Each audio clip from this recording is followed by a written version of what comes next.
नमस्कार, आप देख रहे हैं राजधानी समाचार। बात की जाए मध्य प्रदेश की, तो मध्य प्रदेश में विधानसभा सत्र चालू है। बात की जाए तो हमारे साथ अरुण भेमावत जी हैं, जो एक कांग्रेस के दिग्गज नेता को शाजापुर विधानसभा सीट से हरा के आए हैं और लगातार अपनी सादगी एवं सामाजिक जीवन के लिए जाने जाते हैं।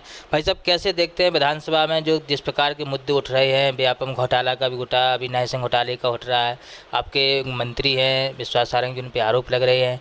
क्या कहना चाहते हैं? कांग्रेस इस प्रकार से भाजपा के मंत्रियों को घेर रही है।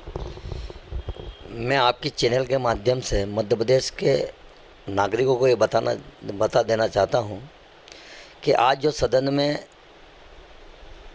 विपक्ष के नेता उमंग सिंगार जी ने नरसिंह घोटाले को लेकर ध्यानाकर्षण के माध्यम से अपनी बात रखी थी, आरोप लगाए थे। उनके 15 विधायकों ने अपनी बात रखने का अवसर हमारे विधानसभा के अध्यक्ष सम्माननीय नरेंद्र सिंह जी तोमर जी ने उन्होंने दिया है। लेकिन जो आरोप उन्होंने लगाया उसका जब जवाब देने की बारी हमारे मंत्री आदरणीय विश्वास जी सारंग जी की आई, तो उन्होंने बड़े बिंदुवार उनको कटघरे में खड़ा करा। एक एक बिंदु का विपक्ष के नेताओं के जवाब दिए और सदन पूरा का पूरा इस बात से एकदम उत्साहित हुआ कि जो आरोप लगाने वाले थे विश्वास जी सारंग जी के जवाब में उन पे ही आरोप लग गए।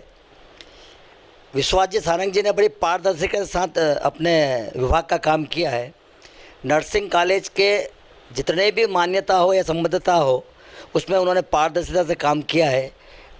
एक मंत्री होने के नाते उन्होंने इस मध्य प्रदेश में नर्सिंग कॉलेज के माध्यम से विद्यार्थियों को क्या सुविधा दी जा सकती है, कॉलेज चलाने वाले को नियमानुसार कार्रवाई करने के जो निर्देश उन्होंने जो निर्देशन दिए थे, और उसी के कारण से निश्चित रूप से सब बातें सामने आई है।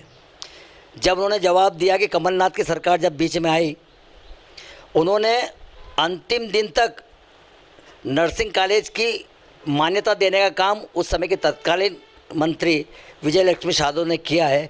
उस समय के उनके द्वारा दिए गई मान्यता में से 60 में से 40 नर्सिंग कॉलेज इस परिधि में आए जिनके उनको हटाने का काम भारतीय जनता पार्टी की सरकार और विश्वास सारंग ने किया है। इससे साबित हुआ सदन में कि कांग्रेस बोलती है, ज़ोर ज़ोर से बोलती है। कागज़ का अभाव था उनके पास, तथ्यात्मक चीज़ उनके पास थी नहीं, केवल राजनीतिक आरोप।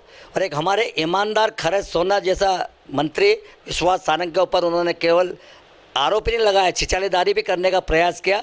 लेकिन विश्वास सारंग जी ने तथ्यात्मक जानकारी दी, सरकार की मंशा को सामने रखा कि सरकार की मंशा है कि प्रदेश में नर्सिंग कॉलेज बड़ी तादाद में खुले, उनकी भी हम मांग कर रहे हैं। आने वाले समय में हम और भी सीएम राय स्कूल विधानसभा में 1-2 और खोलने जाएँ, उसकी स्वीकृति कराएंगे। ऐसा मांग पत्र भी मैंने आदरणीय शिक्षा मंत्री राव उदय प्रताप जी को दिया है। रही बात नगर पालिका के नगरीय प्रशासन के माध्यम से हम कैलाश जी विजयवर्गीय जी जो हमारे अपने हैं, शाजापुर उनका प्रिय शहर रहा है, प्रिय विधानसभा रही है, तो निश्चित रूप से हमने भी वहाँ की मांगों को लेकर हमने, चाहे वो एबी रोड का जो अभी एबी रोड था उसको स्टेट उसमें हमने लिया है, और बाईपास बनने के कारण से उसमें हमने जो शहर में जो बीच से जो सड़कें निकली है उसको चौड़ाईकरण के लिए 4 लेन रोड, उसमें बड़ी पुलिया बनाने का भी प्रस्ताव दिया, शायद वो सीएस में हमारे को मिलने वाला है। ऐसे ही मक्सी में भी मैंने मांग की है, अंदर का जो आंतरिक मार्ग है उसको चौड़ाईकरण किया जाए।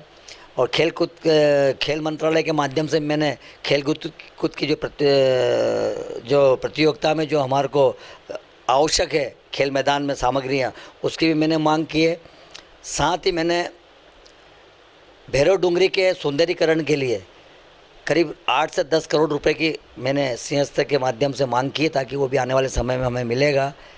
फिर हमने मंडी को और अधिक सुदृढ़ करने के लिए अनाज की मंडी और आलू प्याज की मंडी जो एक साथ लग रही है उसको हमने अलग अलग करने के लिए निश्चित रूप से सरकार से कलेक्टर महोदय के माध्यम से हम मांग कर रहे हैं, ताकि आलू प्याज की मंडी एक और हमें मिल जाएगी और निश्चित रूप से उसका भी आम किसानों को फ़ायदा मिला। क्योंकि प्याज के मामले में हमारी शाजापुर आलू प्याज की मंडी संभाग की पहली मंडी हो चुकी है।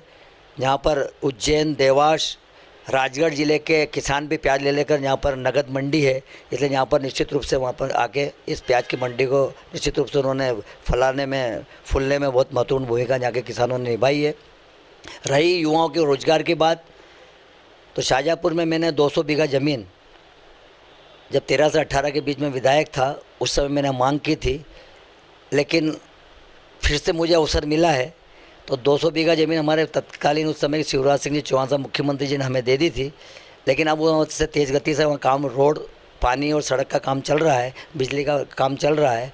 आने वाले समय में हम करीब 200 प्लाट उद्योग, जो छोटे उद्योग लगाने वाले हैं, हमारे बड़े उद्योग लगाने वाले उद्यमी हैं, युवा साथी है, उनको निश्चित रूप से हम वहाँ पर काम के लिए फैक्ट्री आएंगी जिससे युवाओं को रोजगार मिलेगा, छोटे स्तर की फैक्ट्री। छोटी छोटी फैक्ट्रियाँ लगेगी तो स्थानीय लोगों को उद्यमी बनने का मौका मिलेगा और साथ में रोजगार भी वहाँ पर बेरोजगार को मिलेगा। इसके लिए भी मैं निश्चित रूप से अग्रणी भूमिका में काम कर रहे हैं। माननीय मध्य प्रदेश के मुख्यमंत्री जी चिंतित भी हैं कि शाहजहाँपुर जिला हमारा उद्योगों के क्षेत्र में भी आगे बढ़े, इसलिए निश्चित रूप से ऐसे बहुत सारी मांग मैंने विधानसभा में अपने, चाहे वो याचिका के माध्यम से हो, चाहे शून्यकाल में अपने प्रश्न लगाकर किए, चाहे तारांकित प्रश्न हो, अतारांकित प्रश्न हो, इनके माध्यम से मैं जो भी एक विधायक को अधिकार है, हर क्षेत्र में मैंने, हर मार्ग में जाकर मैंने अपनी बात को ताकत से शाहजहाँपुर के विकास के लिए बात कर रहा हूँ। मंत्री जी के पास जा रहा हूँ, मुख्यमंत्री जी के पास जा रहा हूँ और मुझे विश्वास है आने वाले 5 साल में शाहजहाँपुर विधानसभा क्षेत्र में और कई विकास के काम होंगे। देख सकते हैं अरुण भेमा जी, जो विधायक जी, उनने शाहजहाँपुर विधानसभा की तमाम